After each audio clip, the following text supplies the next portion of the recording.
Welcome, everybody.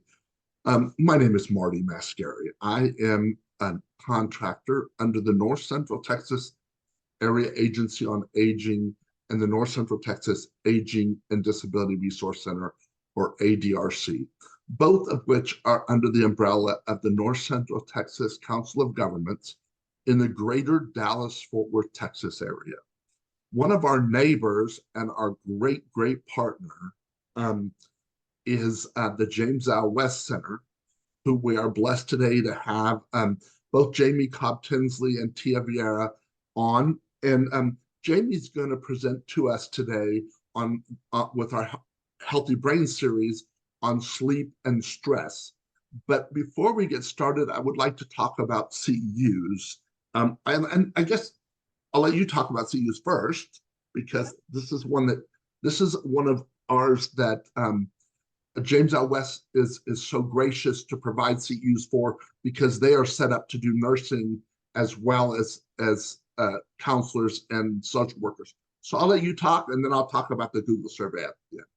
Perfect. Thanks, Marty. Yes, we are very happy to provide 1.5 hours of CE credits for social work, nursing, licensed counselors, and if you want a certificate of attendance. To get your CE credits, however, you do have to complete an evaluation. We ask everybody complete the evaluation because we really do appreciate the feedback.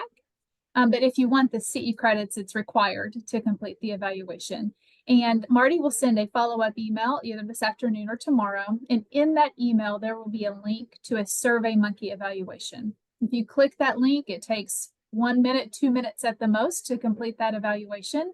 And then if you will allow us about 4 weeks to process all the requests for CE credits that come in, and then you will receive your certificate by email within 4 weeks. Great. And as Jamie said, it will go out in a follow-up email. But I do want to deviate between, there's 2 different surveys that you'll be receiving. One is the SurveyMonkey, and that is James Al West. That is their survey. That one you must complete if you want any kind of certificate.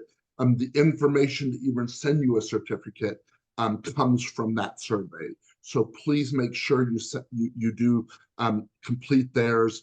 But we do ask everyone to complete both of them. But we also have a survey, the Google survey, which should pop up as you close out of Zoom. It should give you an option to take a very short survey, and that takes you to our Google survey.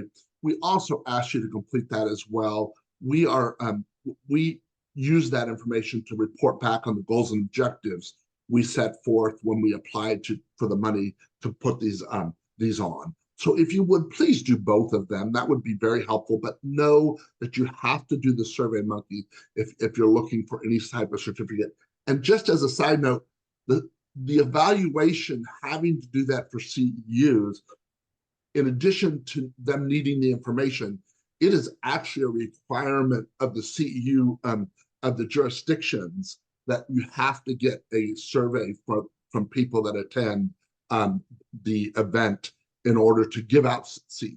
So that's more than just us wanting them, but we do want them as well.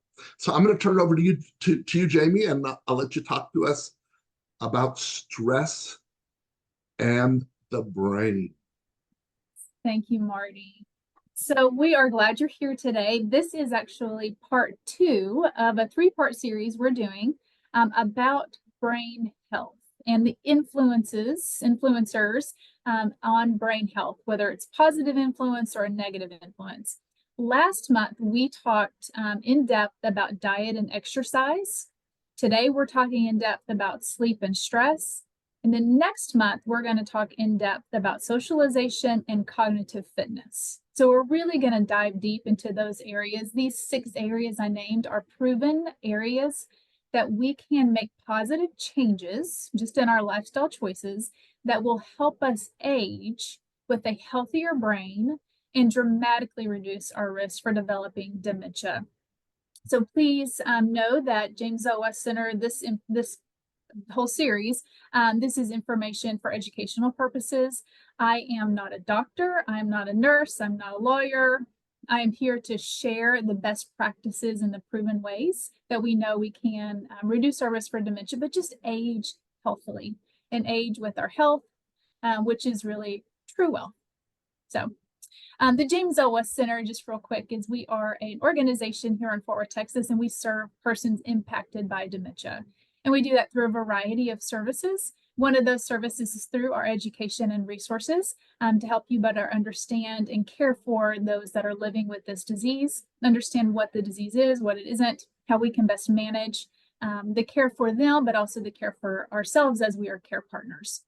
And we do our education in English and Spanish.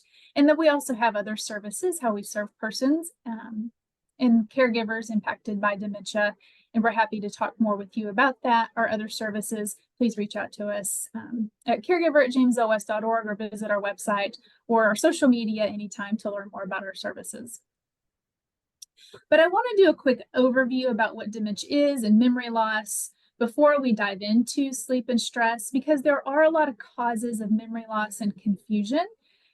And of course, one of those causes are progressive dementias. So we're talking about these diagnoses of dementia that are neurodegenerative, they are progressive, so they do progress, they get worse over time. And somebody diagnosed with one of these dementias it's a terminal diagnosis. And dementia is the umbrella term. In that umbrella term, it's much like cancer. Cancer is an umbrella term, and there's many different types of cancer underneath that one umbrella. Dementia is the same. There's many different types of dementia, close to 130 different types of dementia under this umbrella. You can see on the left side of your screen here, these are our more common types of dementia. Alzheimer's disease is the most common type of dementia. It accounts for about 70% of all the persons diagnosed has a diagnosis of Alzheimer's type dementia. And then we have vascular dementia, there's frontotemporal, there's Lewy body dementia, Parkinson's dementia, mixed dementia. Again, there's a bunch of different types of dementia. But I want us to really know that Alzheimer's disease and these related dementias, they are not a normal part of aging. We are better able to diagnose them. They're becoming, unfortunately, a common diagnosis, particularly as we get older, but it's not a normal part of aging. Just because we hit a certain age does not mean we're going to get dementia. And so a lot of things that we're going to talk about today, what we talked about last month, and what we'll talk about next month can really help these numbers or these diagnoses of dementia if we start to put into practice some of these positive influences for our brain health. Because again, it can dramatically reduce our risk for dementia, but it can just help us age healthier across the board for our whole health. There are other causes of memory loss and confusion that aren't necessarily terminal diagnosis, like an Alzheimer's disease. And you can see them listed here, excuse me. But there are other health conditions like a heart disease or a lung issue, maybe unmanaged diabetes, that can cause memory loss, can cause confusion, can cause changes in personality, can cause changes in judgment, things like that, that we might see those same symptoms that we see with somebody with a progressive dementia. But if we get these other causes under control, maybe we get them managed, maybe we get them reversed. Medications is listed on here. If we're taking medications that are interfering with our chemistry in our body and brain, that can cause the symptoms of dementia, memory loss, confusion, poor judgment, etc. If we get those fixed, then we can go back to the way we were before, that normal or that baseline that we had. But we have to look at what's causing our memory loss, what's causing these concerns of confusion or any brain changes that you might be experiencing for yourself or for somebody that you love. So it is important if you start to see symptoms that are different or uncharacteristics, or you just notice these are changes in the brain or cognition, to go talk to a trusted doctor.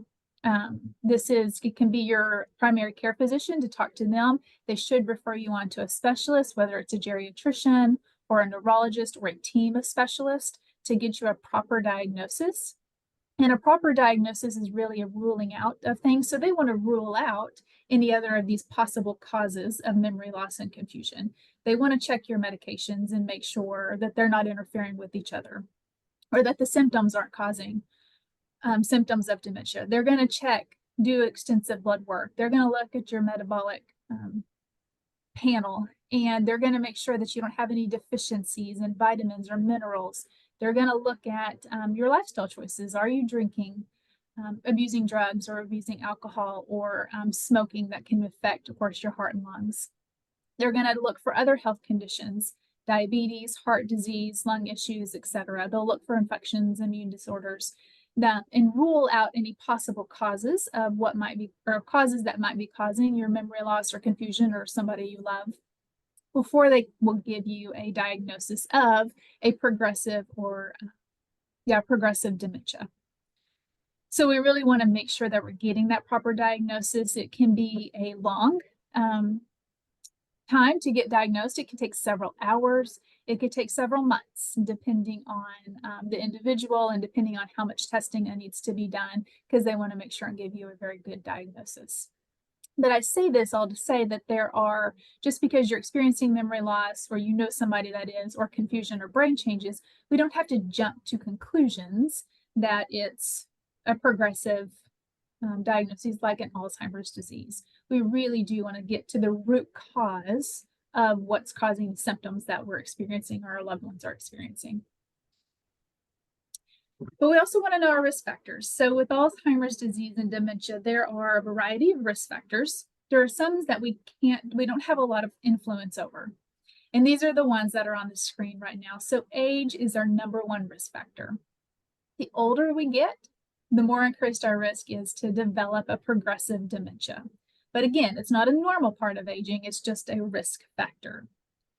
If it's in the family, and this can be very complex, but typically if you have it in the family, whether it's a parent or a sibling, there's a risk factor increase.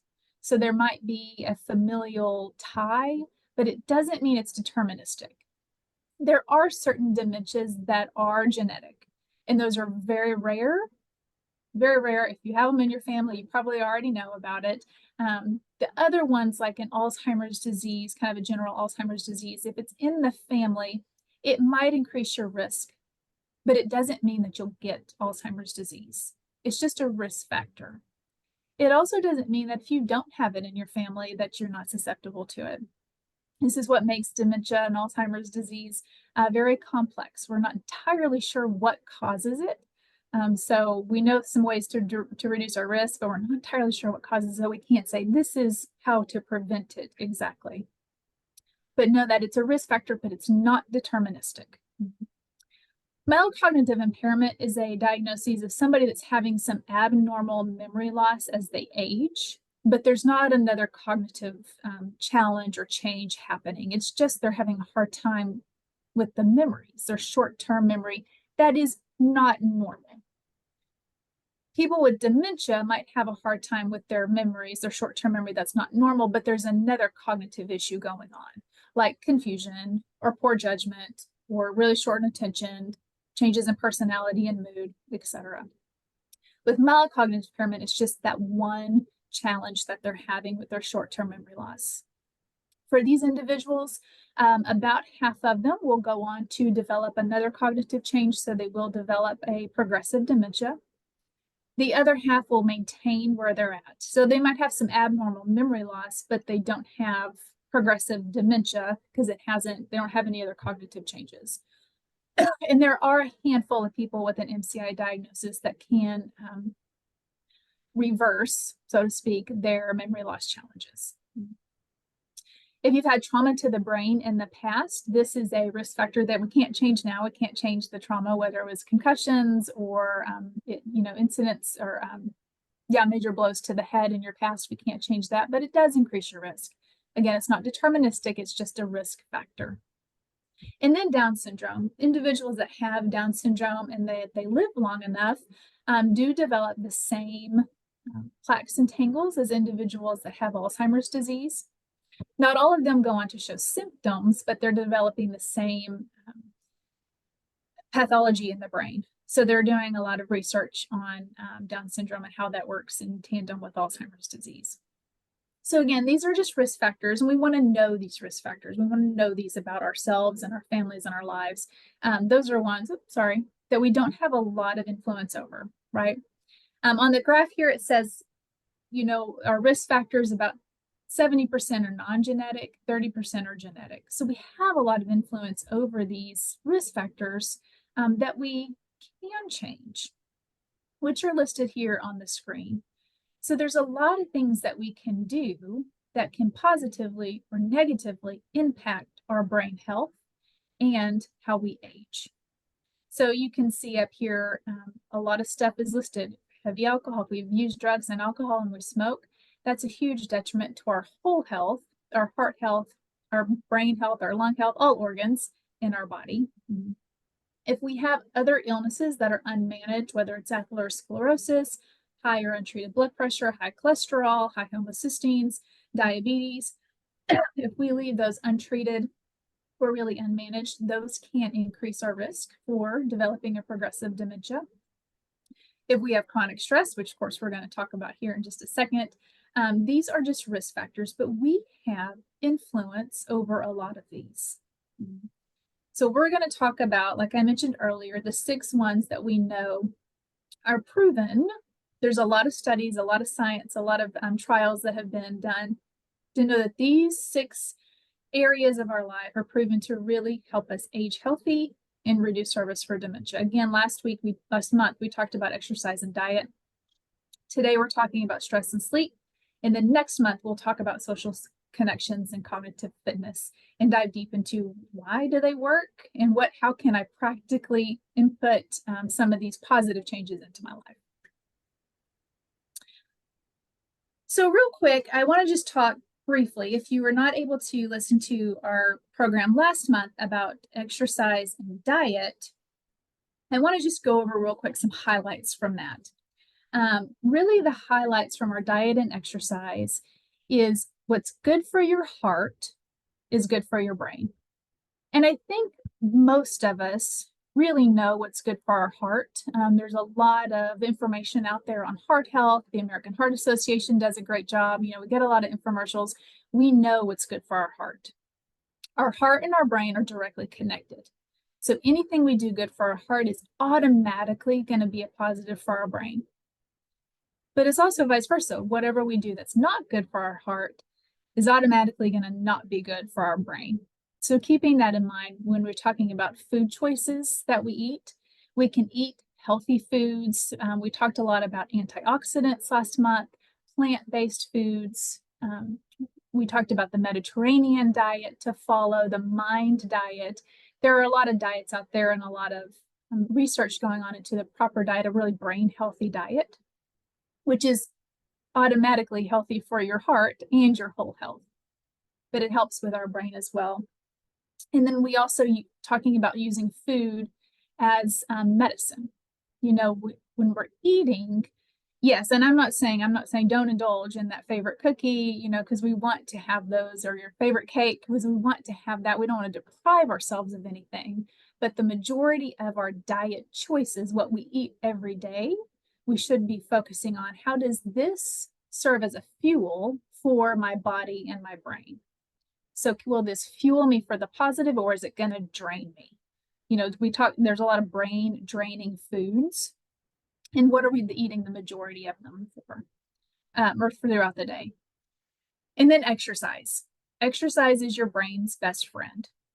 So we tell you don't have to go out and run a marathon and, be a strength training expert by any means, but it's movement throughout the day. And we are getting our target heart rate up. We're sweating a little bit. It's hard for us to talk to the person next to us. We really got to start working out our heart, because that is going to pump all the oxygen, nutrients, glucose that our brain needs to function optimally. So brain, and there's some other great things about exercise that happen. It really helps change the physical structure of our brain as we exercise. And really exercises, it's movement. We want to make sure and get our heart beating, okay? And it's about 30 minutes a day for 5 to 6 days a week.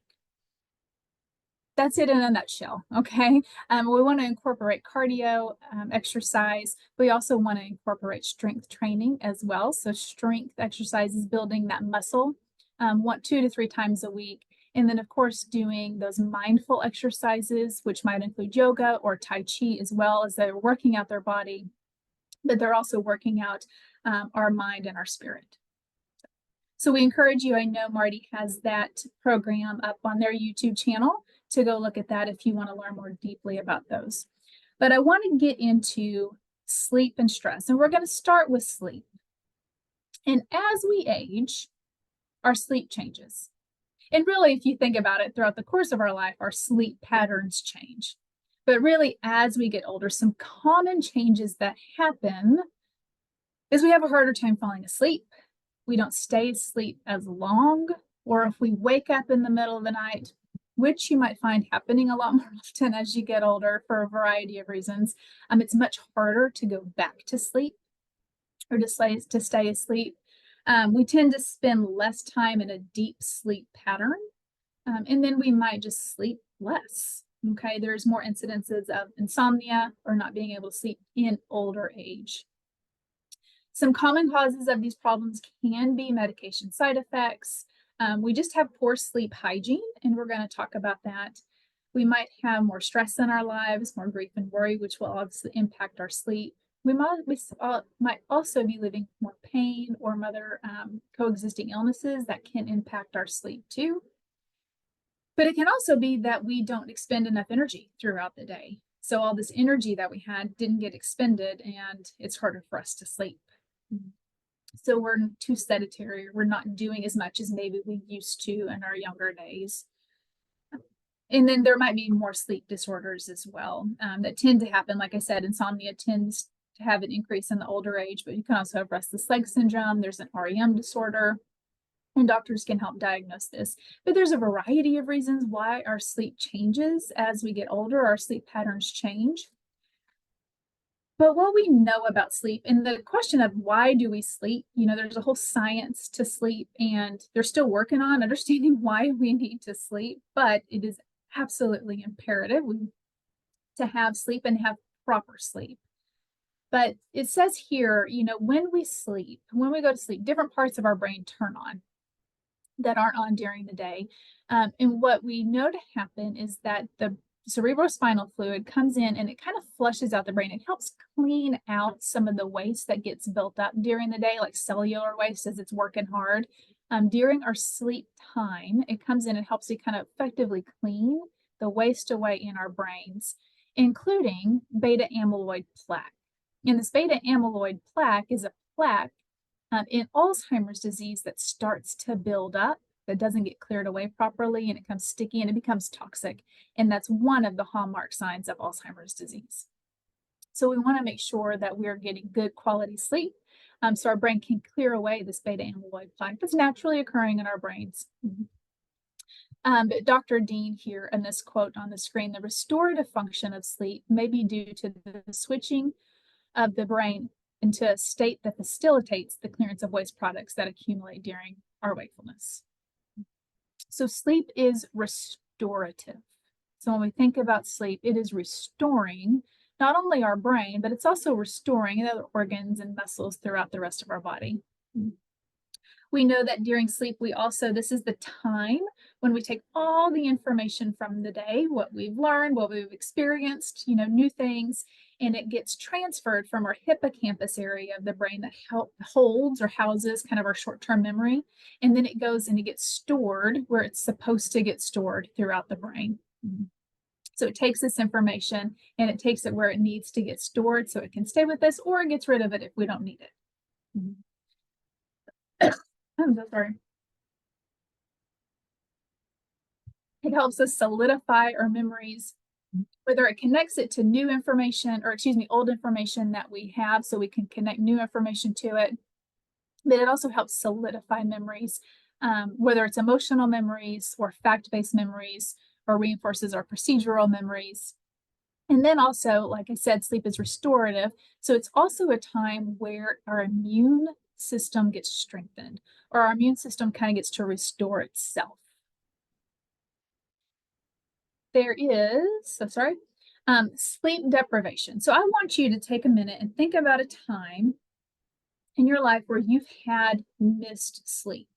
You know, it might have been one night, but it might be a couple of nights in a row or a lot longer than that, but a time where you just were not sleeping well and how it affected you. You know, think, how did it affect you? And you're welcome to chat in how it affected you when you weren't sleeping well. But I probably can guess how it affected you. We know that when we are not sleeping well or not getting proper sleep, we have brain fog. So our brain is not working to its optimal function. So there can be brain fog. It can be the brain just doesn't, it's not firing. You know, I'm not thinking as well or as quickly, or I can't come up with either what I'm trying to remember or even any new ideas or answer anything along those lines. Yeah, we're unproductive, right? Unproductive, poor performance. I love that, poor performance at work. But then there's also the emotions that Jill have already mentioned in chat as well. Maybe we're over emotional. I'm not as in control of my emotions. I don't have that part of my brain working as well. I might be short-tempered. It's hard to focus. I'm in a poor mood. I feel awful. I'm more irritable, just really delightful to be around, right? You know, so that is happening. We're less able to control our emotions, but we're also less able to control our impulses. So this also have to do with our impulses or any temptations that we have. So think back when you don't have a lot of sleep, is it easier for you to put down that sweet or that salt, you know, that salty snack or that sweet snack, or is it harder? Or do we crave it more? So we do know when there's lack of sleep, our hormone levels change within our body. So we do have more cravings for sweets and salts, and it's harder for us to say no to those temptations. So it does change how we eat. But it can also be, you know, not just food, but what about streaming TV or scrolling through Instagram or shopping? You know, anything like that, it's harder for us to, because those are easy things and our brain doesn't really need to focus on things like that. So it's easier for us to do that. And we kind of crave that as well because our brain doesn't have to think, because our sluggish brain is not having to work too hard, right? So there's a lot of things that happen when we don't get enough sleep. I think we've all experienced that. What else is happening is that it can increase the inflammation within our bodies. So it can increase the inflammation within our brain, but also throughout our whole body. So that I'm talking about our heart, I'm talking about our liver or other lungs. If you are in your joints as well, you might notice when you wake up, you're much more stiff and you just don't feel as good when we have lack of sleep. So there's a lot of undesirable effects that happen when we don't get enough sleep. And sleep deprivation is real. So we're not, because sleep, the function of sleep is restorative. So if we're not getting the sleep, then we're not able to restore our full body or our brains. And we're going to feel the symptoms of that. A sleep cycle, when we sleep, what should happen is we go through 3 to 5 sleep cycles throughout the night. And a sleep cycle has 4 stages to it. And this, again, this is a whole science. This is a very high view of what a sleep cycle looks like. But we should, when we're talking about quality versus quantity of sleep, we're really talking about getting this quality sleep.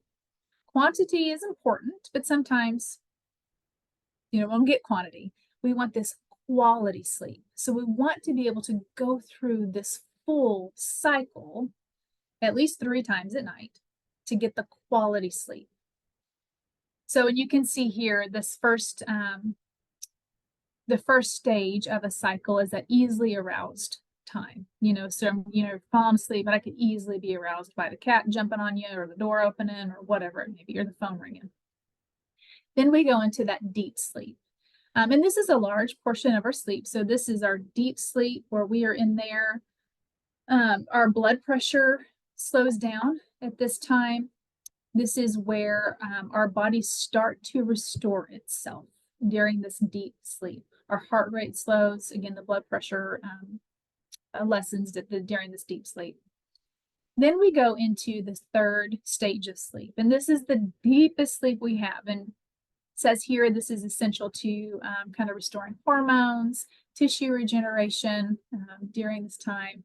And it's a shorter time of our sleep, but it's an important part of that cycle. And then there's the REM stage, and that's the dream stage. During this stage, this is the stage, if you've heard of this, that we might be active during, our brain might be active during our sleep. So our blood pressure goes back up to a normal rate. Heart rate goes back up to a normal rate. But our bodies are paralyzed. You know, the hormones released for our bodies not to move during the REM stage. So this is generally what they call the dreaming state. And it's here, it mentions that it's very important to brain activity because it's heightened during this time. And this is where they think we actually take that information from the day and it gets stored properly throughout the brain. So this is one cycle. You can see each of these 4 stages is important. But sometimes what happens is we might get into stage 1 and then half of stage 2, and then we're awake. You know, maybe we have to get up and go use the restroom. So we're awake and it's hard for us to go back to sleep. Or it takes a while and we kind of go back to sleep and we're in stage 1, maybe stage 2, maybe we go into stage 3 for a little bit of time, but then we're awake again. And then maybe we finally go back to sleep and we're just go back into stage 2 for a short period of time. And then we're back up again. So we're not getting this full 4 stages of the sleep, of the whole cycle. So, you know, up here it talks about the sleep cycles and the importance of quality versus quantity. Because you can, I heard a doctor say once, if you are going to take a nap during the day, let's say you didn't sleep well the night before. And if you're going to take a nap during the day, you want to make sure and allow enough time for you to get a full cycle of sleep because you want to do the cycle, right? So you want to allow at least 35 to 40 minutes for you to hopefully get through a full cycle of sleep. And that can count for, you know, one of those 3 to 5 times of cycle that you get in a 24-hour period. So Harvard also says that for every hour you're awake during the day, you need at least a full half hour of sleep to process the new information you've learned. So the quality is important, but also getting enough quantity of sleep is important as well. So that's great. We know this, we know the importance of this, but how do I increase my sleep hygiene? How do I offset some of these changes that if I'm having sleep challenges, what am I supposed to do? So there are a variety of techniques that you can do to help improve your sleep hygiene. And this is to help promote sleep and help you stay asleep longer. These are some expert tips. Hopefully you've heard of some of these, but we'll dive deep into what a sleep hygiene looks like because it is a day-long process to have good sleep hygiene. But we know we want to stick to a schedule. We want to get up around the same time and go to bed around the same time every day. Even when you're on vacation, it may be tempting to sleep in, but we want to get up around the same time that we do every day because our bodies are used to it. And if we throw off that circadian rhythm, then it can really mess up our sleep cycle. So sticking to that schedule on the weekends, during the week, on vacation, etc., is important for that circadian rhythm. Creating a bedtime ritual, we'll talk about watching what we eat, particularly when it gets to the evening time, eating stuff that might keep us up at night, whether it doesn't agree with us, maybe we're lactose intolerant and we know that's going to be bothersome, or we're eating too spicy of foods, or it's too heavy of a meal, or it's too late. It might be too close to bedtime. You know, it's important. But also throughout the day, are you drinking caffeine that's going to keep you awake? With an older body, we metabolize stuff slower and differently. So we might have, when we were younger, had that cup of coffee at 3 o'clock in the afternoon because we were going to metabolize it a lot faster. as we get older, our bodies are not metabolizing it as fast, so that caffeine is going to stay in our system a lot longer. This is also something to note with medications as well. But caffeine, it's harder, it's going to stay in our system longer.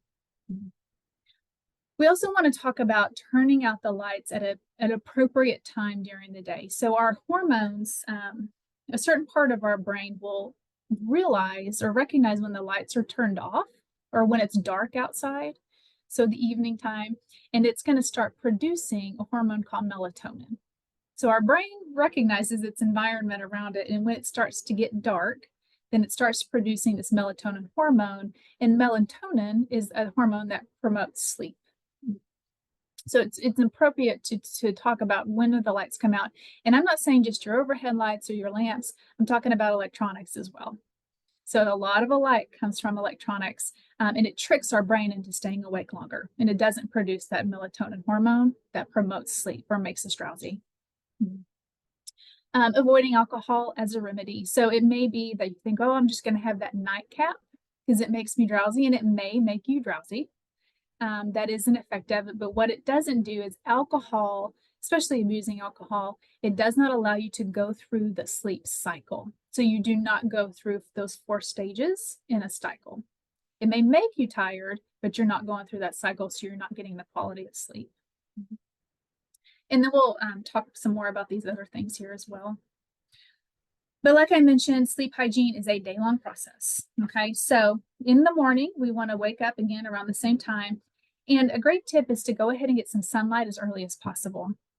This helps us reset or set and reaffirm or reinforce that circadian rhythm. So when our bodies see that sunlight or get that sunlight into its skin, whether it's you go outside, you sit by the window and you open the door, or you use simulated sunlight through a happy light or one of those sunlight simulation lights you can buy, that can help the body reset and wake up. So it starts its wake cycle, and then it goes through the cycle that it'll need to all day to get us to our sleep cycle later on in the evening. And of course, exercise. Exercise helps metabolism restlessness. It helps metabolize all the energy that the body needs to. We got to move. We're, active creatures, and we need to be active. So exercise. And really, I put exercise in the morning, but you can exercise.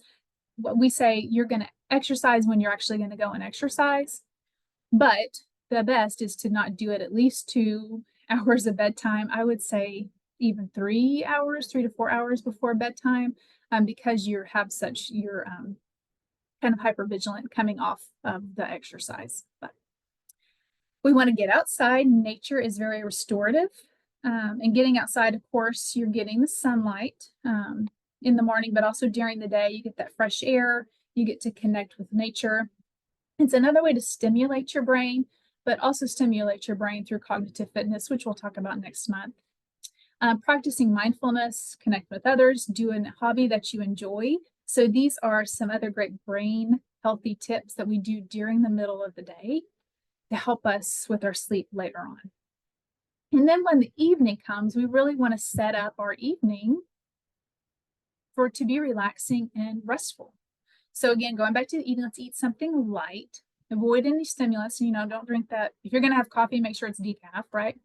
And then setting up your environment for something that's calm and relaxing. Do we watch TV? If you're watching TV before bed, that's fine, but maybe it's not the news. That can be upsetting, okay? Maybe it's a documentary or something else. Maybe you read. Maybe you play a relaxing game. Play a game on your phone with a question mark. You want to be wary of how many electronics that you're putting through your eyes at night as well. But if there's, I have like a Kindle and you can play solitaire on there. There's ways to, on your electronics, to block the blue light on there to help with the actual type of light wave that's coming in your eye, because we really want the brain to turn on that melatonin hormone. But go to bed when you're ready to go to sleep. So, and it says you're using your bedroom for sleep and sex, really only, because our brain does associate environments with the activities that we routinely do in them. So if we're in bed and we're watching TV, then our brain's going to associate, well, now it's time to watch TV. Or if maybe we do work, we're in bed and maybe we do some work, our brain's going to associate, well, it's time to get some work done. So we want our brain to associate the bedroom with sleep and sex only. So keep that in mind and take some of those other activities that aren't restful and relaxing to another room. And then at bedtime, you ease into sleep. Give yourself the time. You want to set yourself up for success, right? Turn off the lights and settle in when you're starting to feel sleepy. If you cannot fall asleep within 30 minutes, then we want to get out of bed and go do some calming activities. And it might be you go to the other room and knit, or you read, or you journal, or whatever it may be, but then you come back to bed when you start to get drowsy again, come back to bed for sleep. And if you still cannot fall asleep, there are other approaches. And I'm going to quickly go through these just for time, but also please know that I am not a doctor. So any of this stuff you want to talk to your doctor or your pharmacist about, I'm just putting it on here because I know people are going to ask about it. So the best thing that you want to do is start with relaxation techniques that are non-drug approaches. So the progressive muscle relaxation, this is when you're in bed, you can do this exercise, and it's a systematic process of tightening muscle groups and then releasing them and working up from your body. So you can say you start at your feet and you tighten your toes.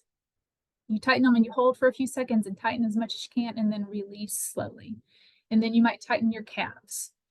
You hold it there for a few seconds and you release it slowly. Then your thighs, and you kind of work your way up the muscle groups through your body, but you're very mindful of how the release of the tension to the relaxation, and that can really help your body relax. And you can feel your body melt into your bed. Meditation is important. We're going to talk a lot about meditation in just a second. And guided imagery, which is a form of meditation, but it's like going to another place in your mind. So it's whether you go to a vacation in your mind or you go to this calming relaxation place in your mind. And again, we'll talk more about that in just one second. But a few things about over-the-counter medications. There are sleep aids that some people probably use to help with sleep. And you can read the details on the slides that that Marty has sent you the slides for. But know that these medications do not come without their side effects. Okay. So there are side effects to all these. Regular use of any of these over-the-counter medications are not advised. There have been possible links to increasing your risk for dementia if you use these long-term. But it's also, side effects can increase the risk for falls, blurred vision, other IBS, or IBS or constipation symptoms that come up. Other ones have been shown to not also have a hangover effect, but they can also make you have strange, like sleepwalking activity during the night while you're asleep and you're not aware of what you're doing or talking out loud. So we want to be aware they don't come without their negative side effects. I mentioned melatonin a few times. You can get that over the counter. As we get older, our body does not produce melatonin like it used to. Okay, that's kind of a normal part of aging. So you can talk to a doctor about incorporating melatonin into your medication regimen.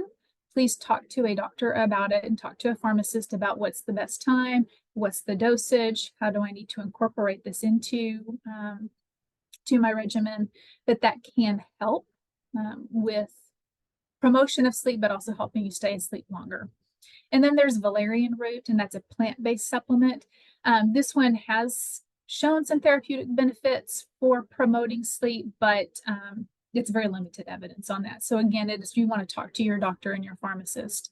Very important to talk to your doctor about any of those, whether it's these natural supplements or it's the over-the-counter supplements when we're talking about helping sleep.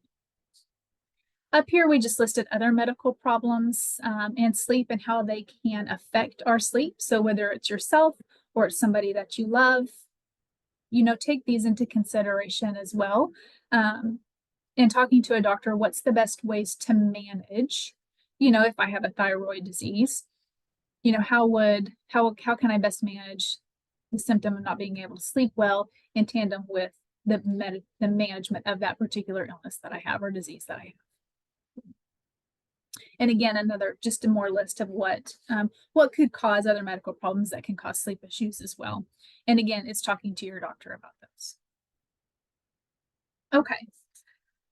So I want to talk about stress. So we want to make sure there's plenty of time for stress. And stress, raise your hand. I can't see you, or put in a yes if anybody here is stressed out or has been stressed out in their lives. We all have stress in our lives, right? And it might be we have a lot of stress right now. We might not be as stressed out right now, but we have been in the past. We might even be, know that there's stress coming in our lives. But really, stress is how our entire body, mentally, physically, emotionally, spiritually, occupationally, how we respond to any perceived change, demand, or event in our life. And I have listed here the visual, it's our innate response to any type of stressor or change or demand that we have. And it's to fight, flee, or freeze. So these are our basic instincts to happen when something threatens us. Essentially, we either want to fight it, we want to flee from it, or we might freeze up because we don't know what to do. And there's another one that's not on here, but they call it fawning. And fawning is what do we say? It's a time that we want to please people. So instead of, I want to avoid any conflict with anybody. So I'm going to over please, or I'm going to put other people's needs ahead of mine because I don't want to avoid conflict or anything like that. So fawning is another kind of natural, innate response that we have to threats that come into our lives. Mm-hmm. And let me ask you this, if you'll just put into into the chat, do you think that stress is good or bad? Or both? You can say good, bad, or both. What do you think?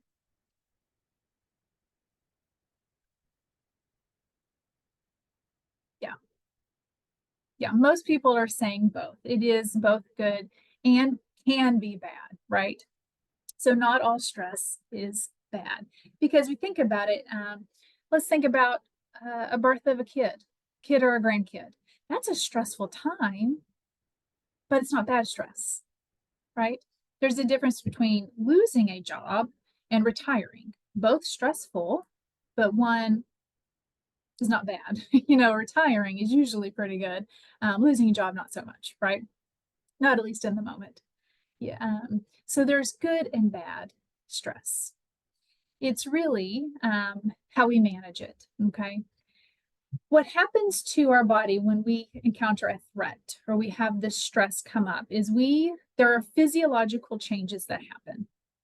And on the screen here, what happens? Let's say we have a threat happen to us or something changes. Let's say I'm driving down the highway and I get rear-ended.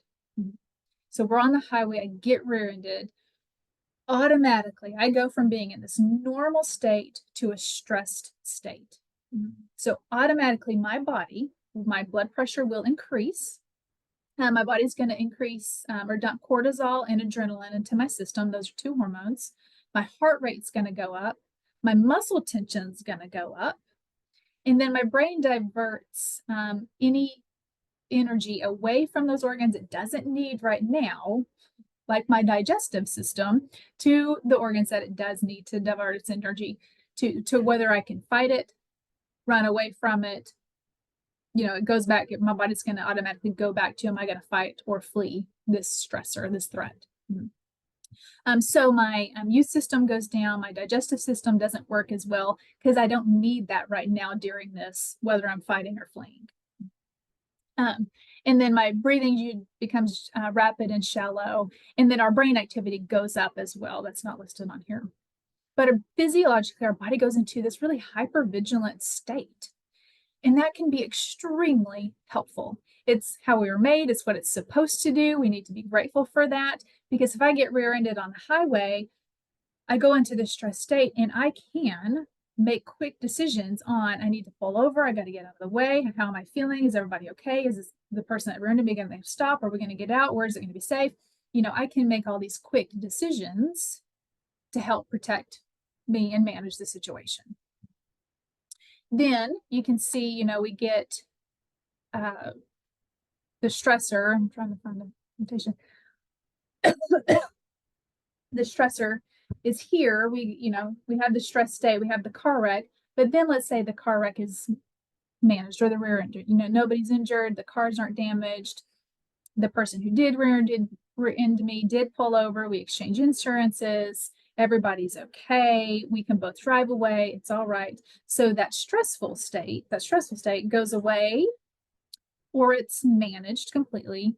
And so we go back to our normal state. So our blood pressure goes down, the brain stops dumping cortisol and adrenaline into our system. Our heart rate goes down. We start to have more regular breathing. Ooh, our muscle tensions can relax. And then our brain starts diverting energy to all the organs, okay, within our body. So we go back to this normal state. What happens when our stressor is not managed or doesn't go away? So we are in this hypervigilant state of high blood pressure. The brain's dumping cortisol and adrenaline into our system. Our heart rate's up, muscle tensions are up, our brain activity is up. All of our major, or our digestive system and immune system is not getting enough attention. So, and let's say this is not just a few hours or a couple of days into it. Let's say it's 2 weeks or maybe even 2 months into it. I want you to chat in what you think might happen if we're in this hypervigilant state for a long period of time. What do you think might happen?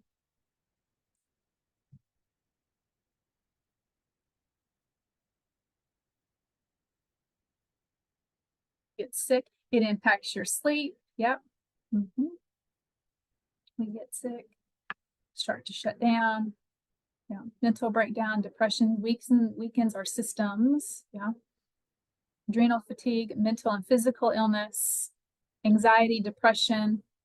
Yeah, anxiety. Yes. Yeah. Panic attacks. Yeah. Yeah. The body cannot take this hypervigilant state for a long period of time. Now, some people can take it longer than others, but eventually the body will start to shut down. It'll start to get sick. It'll start to physically, you'll start to see symptoms. You might now have IBS, chronic, irritable bowel syndrome. You might now have chronic blood pressure, high blood pressure issues. This cortisol and this adrenaline that's getting dumped into your system, cortisol is the stress hormone, and it's 4 months into it, it's being dumped into your system.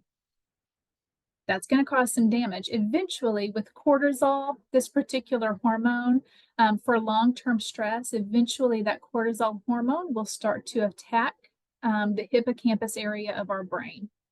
And the hippocampus area of our brain does house our short-term memory.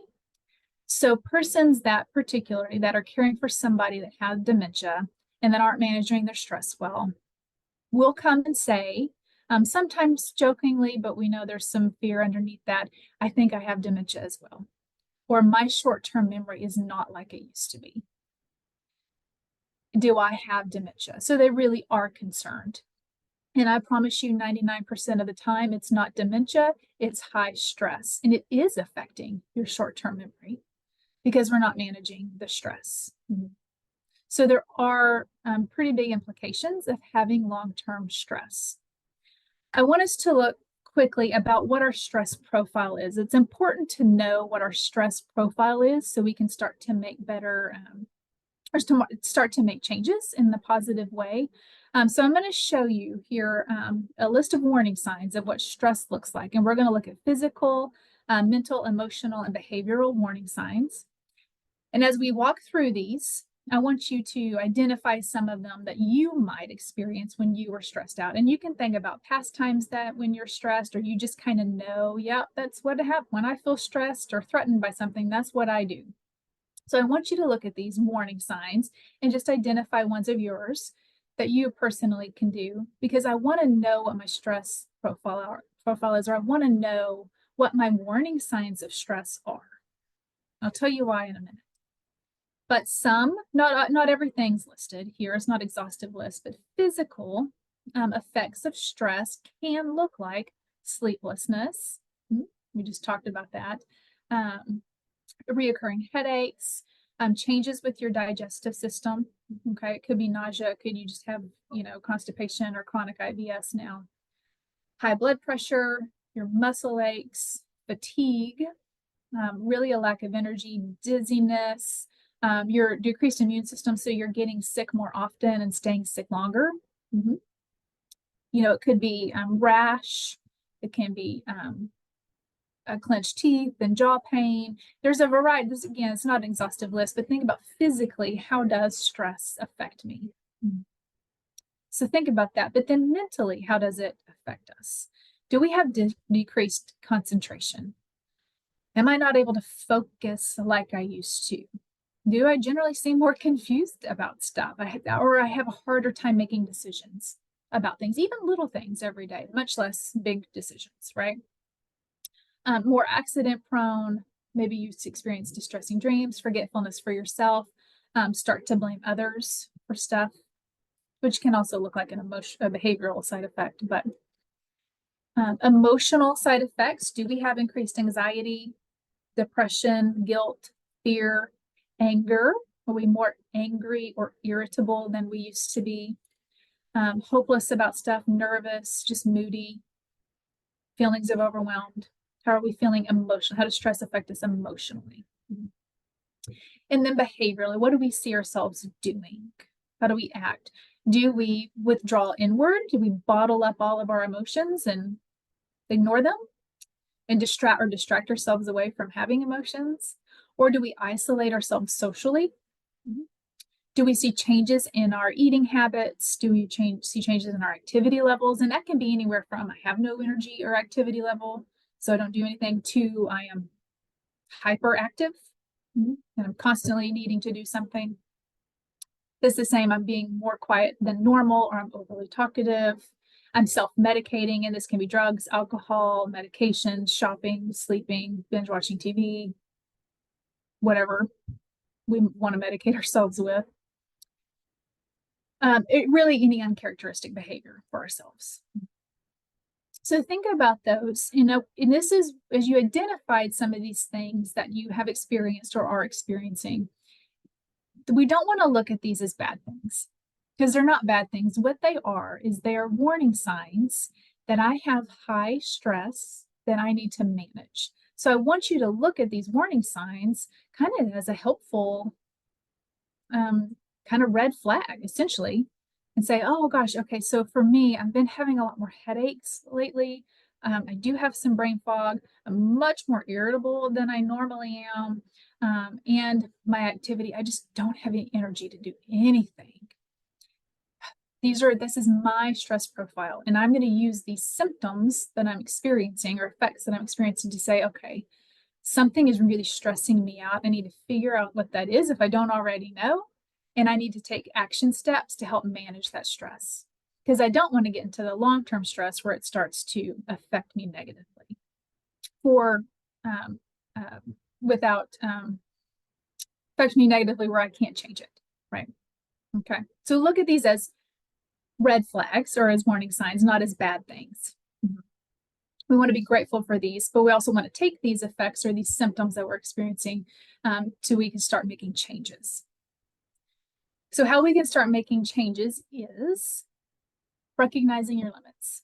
Be realistic about what you can and what you cannot do, or about what you can change and what you can't change. And this might be setting boundaries or setting limits, and this might be at work, this might be at home, it might be with yourself. Setting boundaries and being clear and realistic is a whole nother hour-and-a-half program, but this is, just kind of high overview. Okay, what I need to start recognizing what my limits are. And right now, my limits might be, I might have a lot of limits right now. In 5 months from now, I may not, right? I might be able to do more than I can right now. But for right now, I've got to limit myself or set these boundaries, and then so I can manage my stress, and then we can maybe change that later. Keep it simple and sane.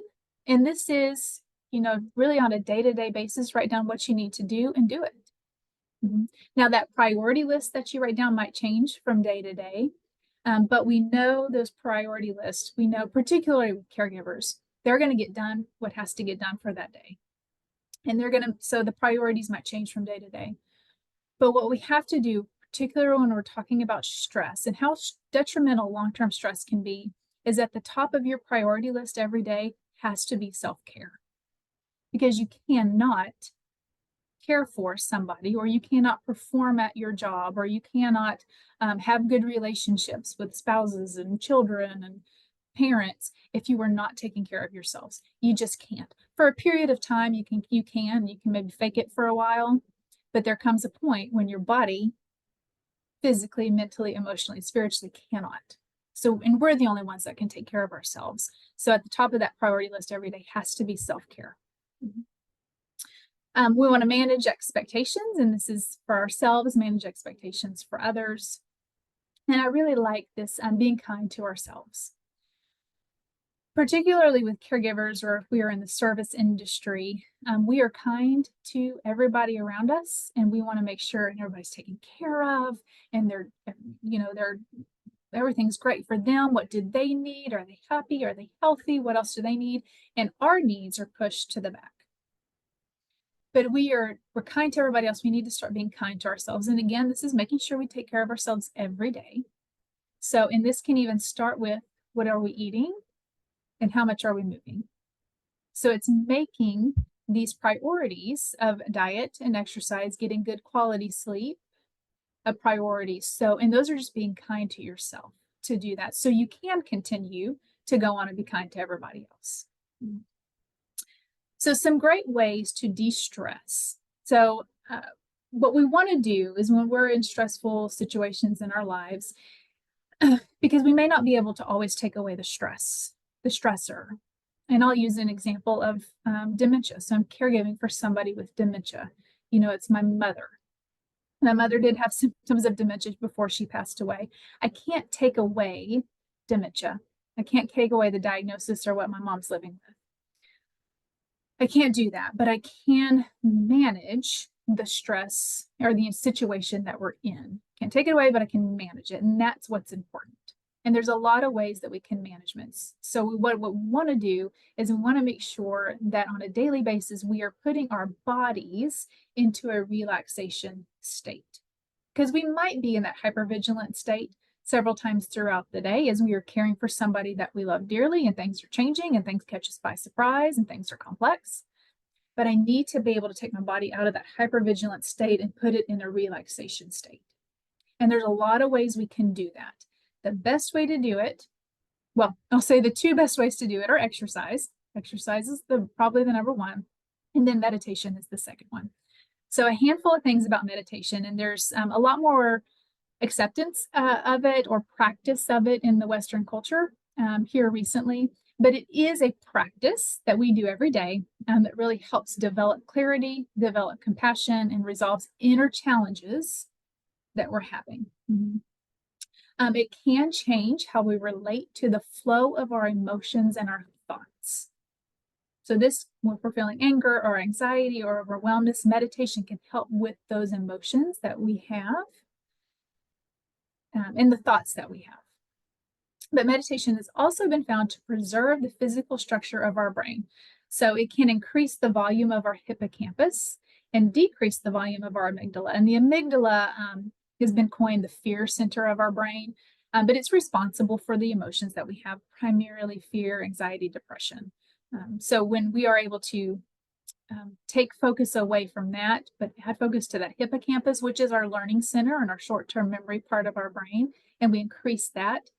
Yeah, I want to do that if I can do that through meditation. And the other way you can increase your hippocampal volume is through exercise.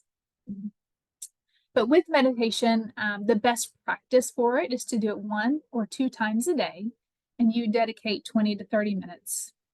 And this really can produce the effects that are the exact opposite of what our body's fight or flight response is. So that hypervigilant state we went through, meditation does the exact opposite of that.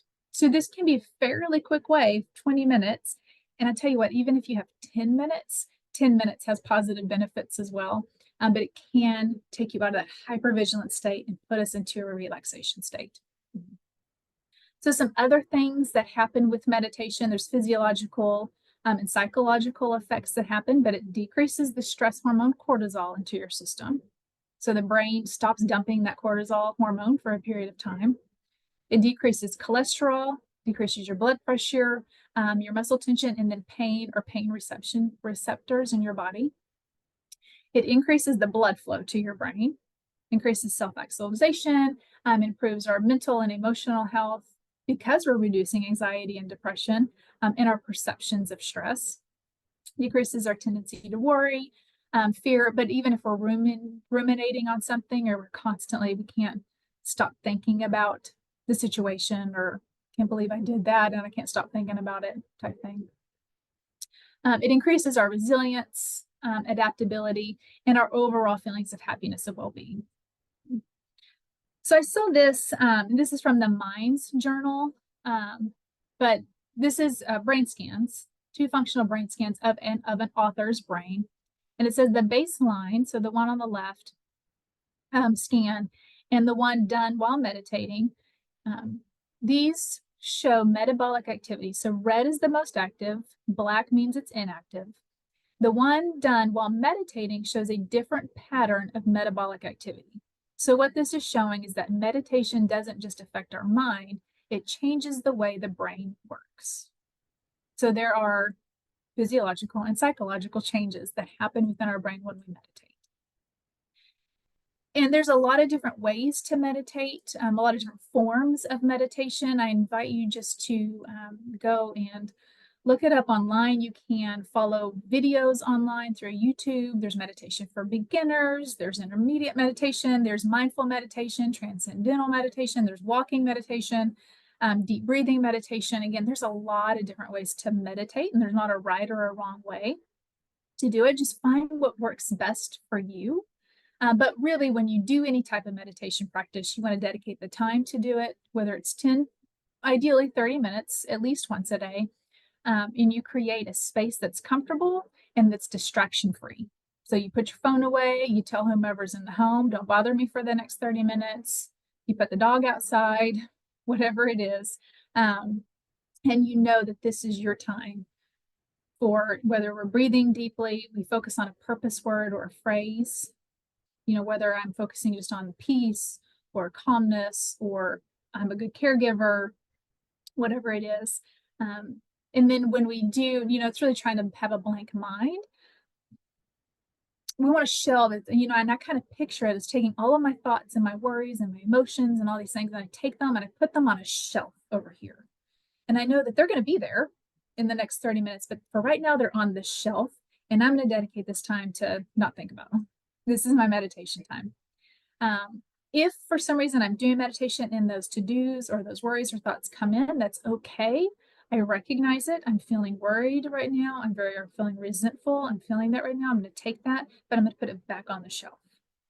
And I'm going to go back to focusing on my breathing or my purpose word or whatever it is. And you continue to do that for 30 minutes, at least once or twice a day. You know, a good way to do it is to do it right before a meal. So it reminds you right before breakfast or right before dinner or right after a meal, you know. But meditation is a great way to relax. Here are other ways to relax. So we're putting our body out of that hypervigilant state. Deep breathing, again, imagery is another form of meditation. Of course, using music to relax, okay? Exercising, eating healthy, practicing gratitude, journaling, laughing, and reaching out. And this might be reaching out to a professional to help you develop coping skills that you didn't know you had, or strengthen some coping skills that are more positive for you.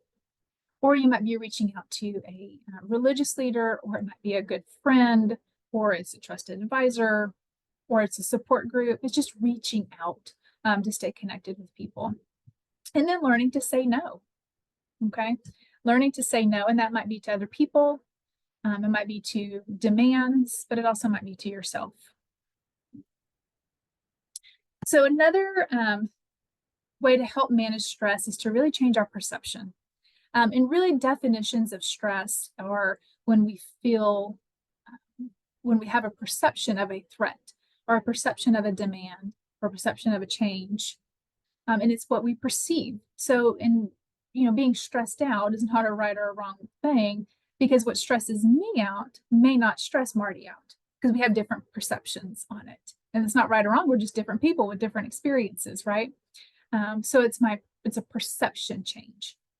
And this emotional and spiritual well-being really talks about our thoughts and our perceptions on things. And this comes down to you are what you think. And that is a very true statement. You are what you eat, but you are more so, you are what you think. And we can help reduce stress. We can help train our brain by thinking compassionately about ourselves and getting rid of negative thoughts. So we can form new pathways in our brain and weaken old ones. And there's been studies shown that this is an actual thing that happens. We can change negative thinking in our brain, and we can change how our brain works. So I'm going to read this quote from Becca Levy. But we believe that the stress generated by the negative beliefs about aging can result in pathological brain changes. Negative beliefs about aging can be mitigated, and positive beliefs can be reinforced so that adverse impact is not inevitable. Basically, what this is saying is that they did a study on individuals, on a group of people. Half of them had held negative thoughts about aging, and the other half didn't. Okay, because you can have negative thoughts about aging, and you can be excited about aging. But they found that the group that had negative thoughts about aging were more likely to have brain changes that were associated with Alzheimer's disease. So, and then other studies have been shown our thoughts will form pathways in our brain and form and strengthen neuronal connections depending on what that thought is, and it forms and shapes our perception of the world. So I can tell myself that I am a horrible caregiver.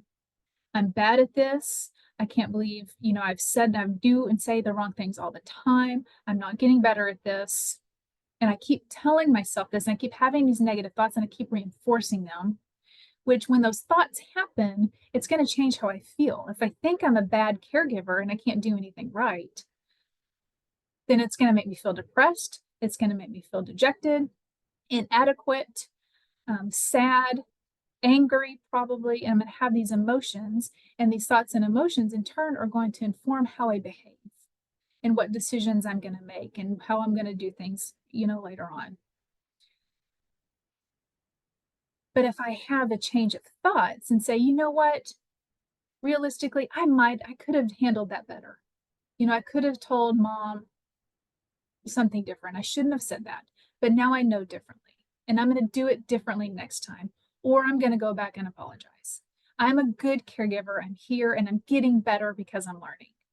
So I keep telling myself these positive thoughts, and that's going to create emotions of self-confidence, create emotions of happiness, connections. I'm not going to be resentful. And this is going to inform how I behave later in the decisions I make. So I will be able to respond better to Mom later on. And I will be proud of how I handle situations. And that's going to help inform my thoughts, again, my emotions, and how I behave. And you see how there's kind of a snowball effect to it, but it all starts with our thoughts. And it's a state of mind. So how do we do this? A negative mind will never give you a positive life. So some tips you can do to help change your perception and attitude is don't say anything to yourself that you would not say to somebody else. I would never go say to my dad or my brother that you were so stupid. I can't believe you just said that. Yet I catch myself saying that to myself frequently. But if I'm not going to say it to them, I cannot say it to myself. Mm-hmm. And then we got to offset. We want to encourage and praise and compliment ourselves every day. And I ask you to either, it's an encouragement, be proud of, I'm glad I handled it that way. I am proud of how I responded this way. I am glad I did all the things on my to-do list, I made good choices today, and be proud of that. And say it out loud, write it down, or tell somebody else. When we say it out loud, write it down, or tell somebody else, it gets into our subconscious faster rather than just thinking about it. So when we have these positive thoughts, that positive snowball is going to happen faster. If a negative thought enters your mind, just rationally evaluate it and respond with good affirmations. So again, I probably shouldn't have, I wish I wouldn't have said that to Mom. Ugh, I feel bad. But you know what? Next time I'm not going to say that. This is how I'm going to respond next time. I'm getting better at this. I'm learning and I'm growing. Okay.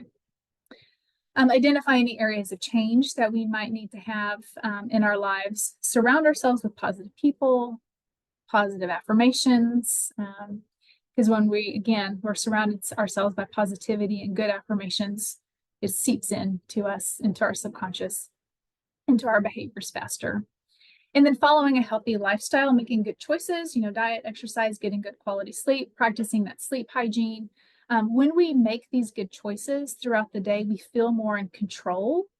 And when we feel more in control, we have less stress. We don't feel as overwhelmed or out of control, which helps with our stress levels. So this is going back to that, the mind, body, spirit, or our thoughts, emotions, behaviors is the same, kind of the same theme there.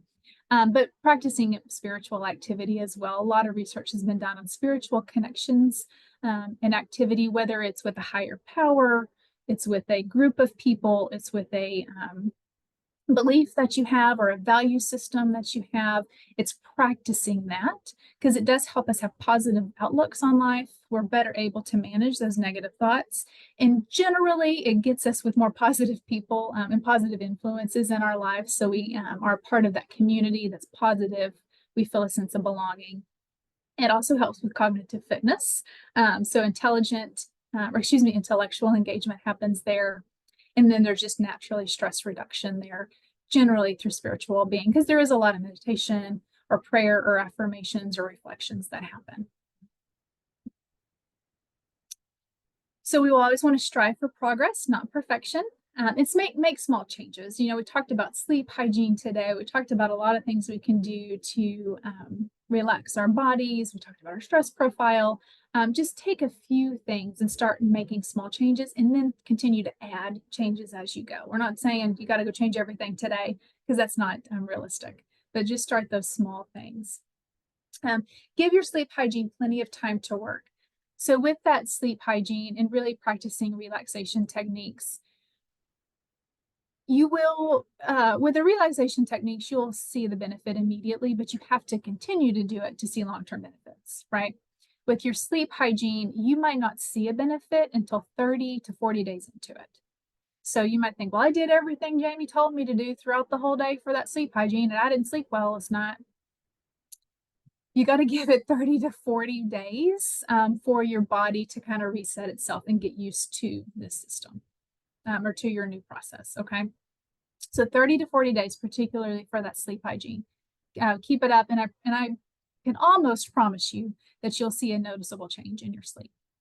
Make time for yourself every day and do what works best for you, of course, and develop that plan because life happens. It will knock us off track. So we got to know we got to be flexible, right? But when we get knocked off track, how are we going to get back on? And then please talk to a trusted doctor about any changes you do in medications, diet, exercise, sleep, anything like that. But particularly if you develop problems or you see any other changes that are happening. So healthy brain aging is whole person wellness. Okay, we are going to talk next month about staying socially connected and cognitive fitness and how, what's the importance of it and how we what's the importance of it and how we positively add these things into our life so we can age the best that we can. So this is our information. If you have questions about anything, please feel free to reach us at any time. But again, I will say if you're interested in getting CE credits for today's presentation, Marty will send out the follow-up email. Please click on the SurveyMonkey link for the evaluation. We ask everybody do it, but if you want the CE credits, you must do it and allow us about 3 to 4 weeks to process those. And then the Google survey, I will let Marty chat about. Sure. Hold on. Okay.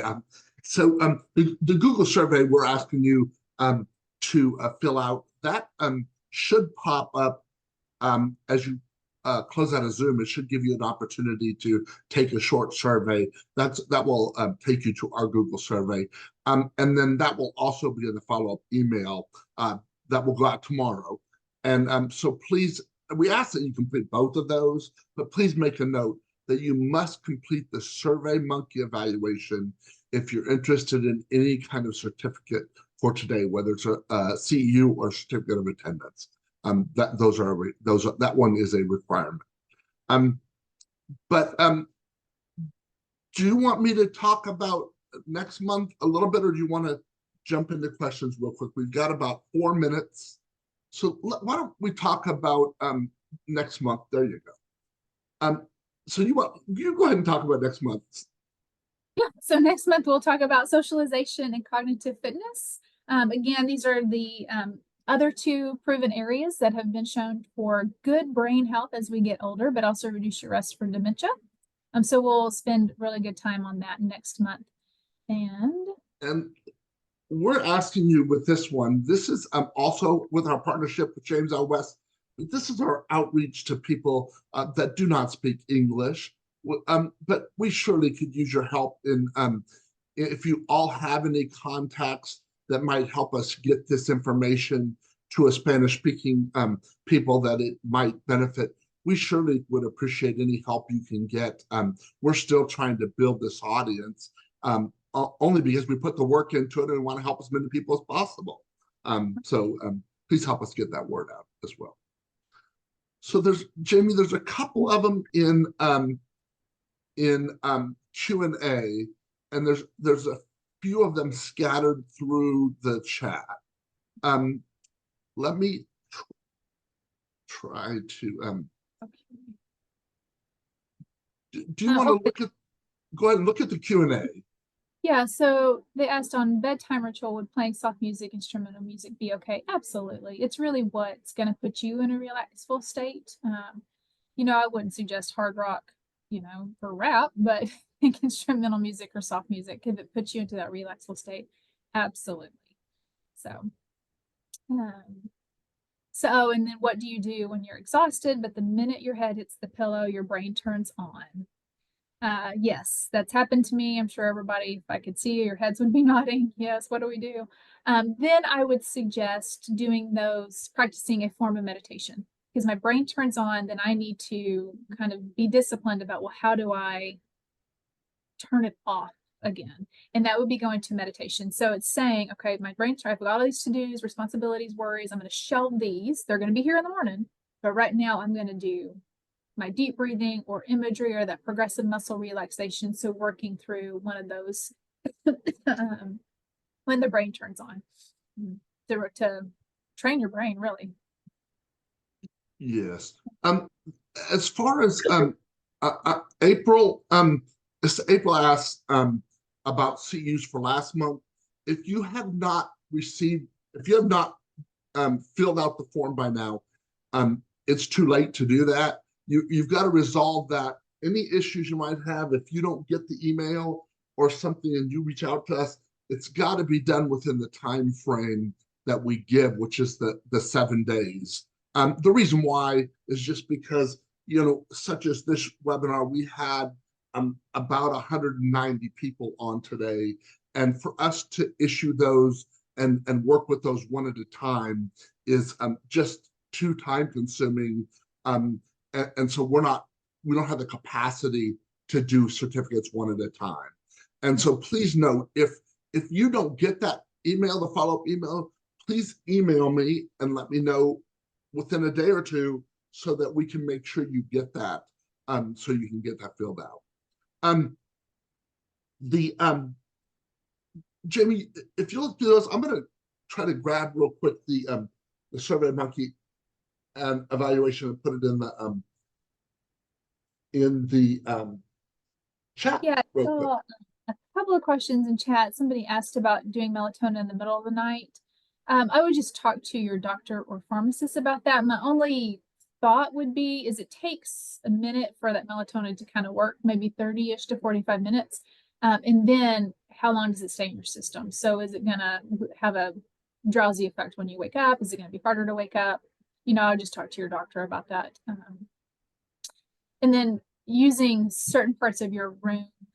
So when I mentioned about using your bedroom for sleep and sex only, I think really if it's your bed. So if you have a place in your room that is relaxful and you got this nice chair over here, because you can get out of bed and go do a relaxing activity over there. It's just using that bed. I want to associate my brain and my bed with sleep, right?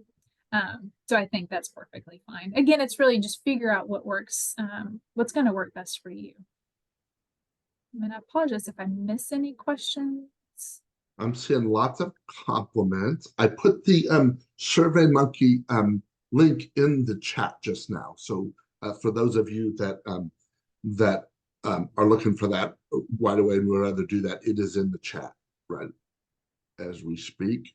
I also put in the link to the presenter slides. Those will also go out in the follow-up email. And then people asked about a couple of other supplements like leptin to help with other illnesses. Really, with any supplement that you take, whether it's melatonin or leptin or for anything else, really you have to talk to your doctor about that, because those supplements, you know, it's the dosage, and then it also, how does it interfere with any other possible medications that you're taking, and how do you take it, all that stuff. It's talk to your doctor and the pharmacist about those. Great, very, very good. I did have somebody mention about the YouTube channel, and the link to the YouTube channel is also in all of my emails. You'll find it underneath the my signature or my address and contact information. If you just click on that, that will take you to our YouTube channel, but that will also be at the bottom of the follow-up email that I sent to you as well. I have not gotten last month's posted up to YouTube yet. I may get a chance to do that before I send this the follow-up out tomorrow. I'll try to do that. I will try to get that done. I'm trying to just make sure there's nothing else. Well, thank you all so much for joining us. Jamie, thank you very, very, very much, as always. Thank you all very much. We appreciate you being here, and hopefully we see you next month in August. Yeah, that's right. August 13th. That's August right. 13th. Yeah. Once the slide's down, I forget. Yeah. But yeah, join us next month, and please help us get the word out about the Spanish speaking ones, if you will. There'll be a link to that, both next month's English and this month's Spanish, in the follow-up email at the bottom. There'll be links to those flyers. So thank you so much. Well, we certainly appreciate y'all, and y'all have just a wonderful day. Thank you so much for joining us. Bye-bye.